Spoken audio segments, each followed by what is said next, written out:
Շնորհակալ եմ հնարավորության համար եւ ուզում եմ ասել, որ այն փոփոխությունները, որոնց մասին խոսելու ենք, ուղիղ շարունակությունն են 2025 թվականի փետրվարի 5-ին ուժի մեջ մտած արտաքսման ռեժիմի կամ ռեժիմ վիսլկայի եւ վերահսկվող անձանց ռեեստրի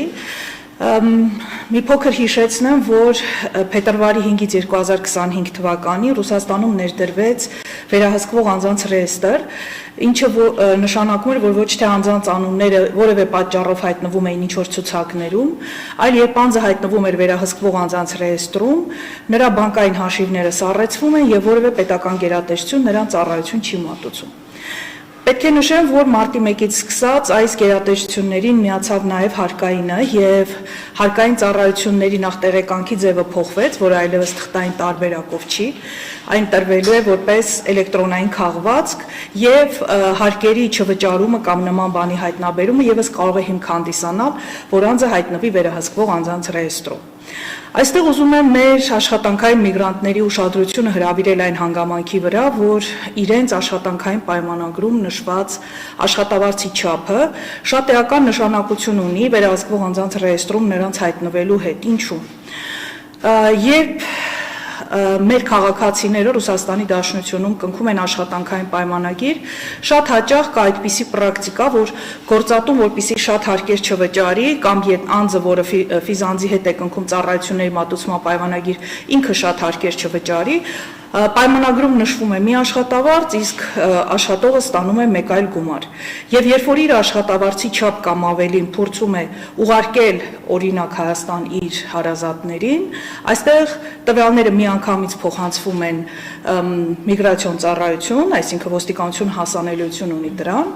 եւ անձը պետք է հիմնավորի որտեղից են այդ գումարները, գումարների ծագումը, այլապես ինքը կհայտնվի վերահսկվող անձանց ռեեստրում եւ կարող է արտաքսվել։ Սա վերաբերվում է նաև նրանց, այն անձանց, ովքեր իրենց ամբողջ բրիգադի գումարը հավաքում են եւ մեկ ձեռքից, այսպես ասած, փոխանցում են բանկից բրիգադի անդամների ընտանիքներին։ Սա նույնպես կարող է հանգեցնել, որովհետև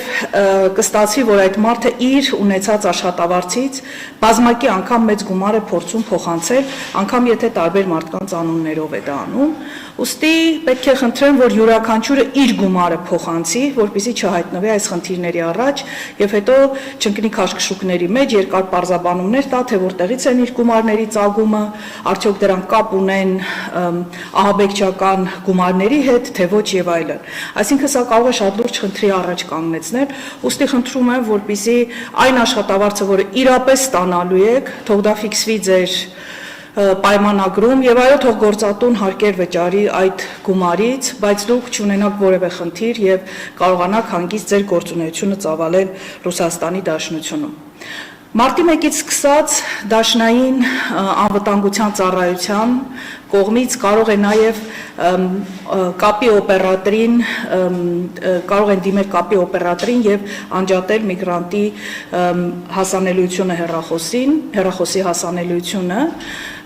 Սա էլ պայմանավորված նրանով, թե ինչ օրինակ հաղորդագրություններ կամ զանգեր կարող է անել տվյալ անձը, պետք է շատ զգույշ լինել այս հարցում եւս։ Այստեղ մի խնդիր կարող է ծագել, որ անգամ եթե դա լինի, չգիտեմ, թյուրիմացաբար, Մոսկվայում եւ Մոսկվայի մարզում շատ լուրջ խնդրի առաջ կկանգնի միգրանտը, որովհետեւ 2025 թվականի սեպտեմբերից Մոսկվայում եւ Մոսկվայի մարզում աշխատելու նպատակով մեկնող օտարերկրացիների, այդ թվում նաև Հայաստանի Հանրապետության քաղաքացիների համար միգրացիոն հաշվառման կանգնելու որպեսզի ունենա միգրացիոն հաշվառում, պետք է ունենա ամինա ծրագիրը, որը աշխատում է, որը բջջային հավելված է եւ աշխատում է ինտերնետով եւ պարբերաբար թարմացումներ չանելու պարագայում անձը կարող է հայտնվել վերահսկվող անձանց ռեեստրում եւ հետագայում կարող է նաեւ արտաքսվել։ Ուստի այստեղ կարող են խնդիրներ առաջանալ, ես պետք է խնդրեմ, որ հնարավորինս ուշադիր լինեն իրենց կատարած զանգերի եւ բովանդակությունների հետ կապված իրենց խոսակցությունների։ Ներողություն, բայց այս կապի արգելքը ինչը կարող է հիմք հանդիսանալ խոսակցությունների թեման ինչը կարող է լինել, որ թեկուզ այն ամենը ինչը կարող է Ռուսաստանի Դաշնության ֆեդերալ դաշնային ծառայությունը համարել անվտանգության սպառնալիք։ Շատ, այսինքն անգամ փոքրիկ համակրանքը Ուկրաինայի նկատմամբ կարող է դրա հիմք հանդիսանալ, պետք է շատ զգույշ լինել անգամ խոսակցությունների մեջ։ Ես պետք է նշեմ, որ ամինածրագրի հետ կապված շարունակում են խնդիրները, որովհետև այդ ծրագրով ոչ միշտ է, որ այն հասցեն, որտեղ նշում է միգրանտը, իրականում քարտեզի վրա ցույց է տալիս, այսինքն անպայման պետք է բացել այդ քարտեզը եւ տեղում նշել այն հասցեն, որտեղ բնակվելու եք, որտեղ 3 օրից ավել այդ տարածքից բացակայելու պարագայում ծրագիրը ձեզ ցույց կտա, որ դուք չեք բնակվում այնտեղ, որտեղ հաշվառված եք եւ դա նույնպես վերահսկվող անձանց ռեեստրում հայտնվելու պատճառ կարող է լինել։ Ավելին, եթե իրապես ձեր հասցեն համապատասխանում է, դուք բնակվում եք, բայց պատրաստվում եք 3 օրից ավել բացակայել ձեր բնակության վայրից, պետք է ձեր հաշվառման տարածքային ոստիկանությունում դիմում գրեք, նշեք, որ դուք 3 օրից ավել բացակայելու եք։ Մի փոքրիկ դրական փոփոխության մասին էլ խոսեմ, որը էլի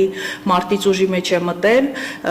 Մոսկվայի եւ Մոսկվայի մարզից դուրս մյուս տեղերը, եթե անձը պետք է հաշվառվի եւ